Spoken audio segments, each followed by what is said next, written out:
भगवान चित्रगुप्त जी के चरणों में नमन करता हूं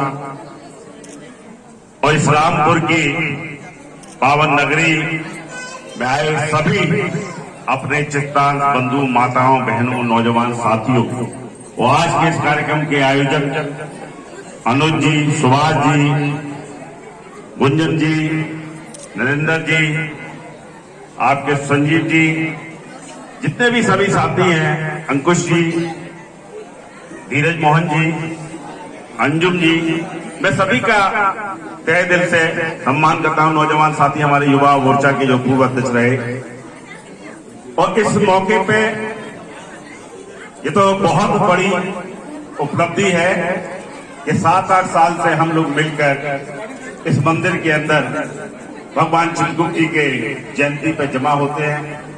लेकिन साथियों, एक बात जरूर कहना चाहूंगा, जैसे अभी वो बच्ची जो माथुर थी वो गा रही थी बच्ची, उसने कहा था कि कायस्थों का जो मूल मंत्र है, पड़ा भला या मरा भला, अब थोड़ा सा इससे हमको उभर के आना होगा। हमको जब तक हम लोग राजनीति में पूर्ण रूप से हिस्सेदारी नहीं ले लेंगे, राजनीति में हम जब तक अपनी भागीदारी सुनिश्चित नहीं कर लेंगे, ना हमको कोई पढ़ाएगा और ना कोई लिखाएगा। राजनीतिक रूप से हमको मजबूत होना होगा। मैं अनुज जी कहता हूं, देखिए जिला आपके संयोजक भी है, आगे अभी नगर पालिका के, और भारतीय जनता पार्टी के उपाध्यक्ष भी हैं, और मेरा यही कहना है कि चेयरमैन भी काय समाज का लड़ाना चाहिए। नरेंद्र भाई चाहे ऐसे लोग लड़े, है ना, आपके संजीव दयाल जी जैसे पार्षद लड़े, ऐसे जब तक मजबूत लोग नहीं लड़ेंगे, हम लोग सिर्फ वोट देने के लिए नहीं जमा होने चाहिए। इस प्रदेश के अंदर यहाँ 50 से ऊपर एमएलए हुआ करते थे, आज मात्र 3 एमएलए इस उत्तर प्रदेश में काई समाज के रह गए। नाई, भीमर, कोली, तमोली, खटीक, बाल्मीकि, ब्राह्मण, क्षत्रिय, हर व्यक्ति को देखिए अपनी जाति को संगठित करके सरकार को चेतावनी देकर पद पाने का काम कर रहा है।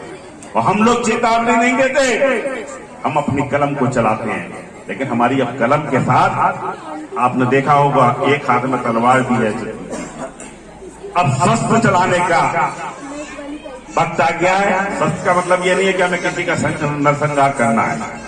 शस्त्र का मतलब है अपनी बुद्धि लेखा से हम लोगों को राजनीतिक रूप से आगे बढ़ना चाहिए।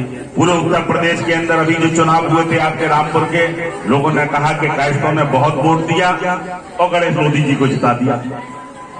तो हम लोग सिर्फ जिताने का काम कर रहे हैं। बिजनौर में पूछो तो हमने जिता दिया, शाहजहांपुर में पूछो कि हमने जिता दिया, रामपुर में पूछो हमने जिता दिया, बदायूं में कि हमने जिता दिया। लेकिन हम जब जीतने की वक्ति आते हैं तो हमारा नंबर खत्म हो जाता है। साथियों, हमको मजबूती के साथ वो चीज भूल जानी चाहिए कि हम लोगों ने जिस क्षेत्र में आगे बढ़ने का प्रयास किया है, हम कभी असफल नहीं हुए। देश के प्रधानमंत्री से लेके जुडिशरी से लेके आज भी व्यापारी हित में भी आप देखिए, एक से बड़ा व्यापारी हमारे समाज का है, एक से बड़ा योद्धा हमारे समाज का है, एक से बड़ा ताकतवर हमारे समाज का है। लेकिन कहीं ना कहीं से हमको राजनीतिक कमजोरी आ रही है। मैं आपको इस चित्रगुप्त जयंती के अवसर पर अनुरोध करना चाहता हूँ, मैं भी एमएलसी के चुनाव के भारतीय जनता पार्टी से टिकट की दावेदारी कर रहा हूं, और इसलिए कर रहा हूं, मैं इसलिए नहीं कर रहा कि कायस्थ हूं। मुझे कहने में कोई फर्क वो नहीं है। ये जो क्षेत्र आते हैं इसमें बरेली, बदायूं, पीलीभीत, शाहजहांपुर, रामपुर, मुरादाबाद, अमरोहा, संभल, बिजनौर, ये इन टोटल काई समाज के व्यक्तियों का क्षेत्र है, जिसमें 1 लाख काई समाज के लोग स्नातक करे हुए हैं। 30 साल से दूसरी जाति के लोग यहां बन रहे हैं। कहते पढ़ा लिखा समाज है, और पढ़े लिखे समाज को अगर आप एमएलसी में भी नहीं उतारेंगे, स्नातक है, स्नातक में मैं नहीं कहता मुझे उतारो, आप संजीव जी को दीजिए, भाई को दीजिए, को दीजिए, लेकिन काय समाज के दीजिए। आप आज इस मंदिर के माध्यम से शपथ लेके जाइए। और मैं एक बात जो कहूंगा, जो लोग वोटर नहीं बने, यहाँ फार्म उपलब्ध है, और अभी आपके अनुज जी प्रत्येक परिवार को 5-5 फार्म देंगे।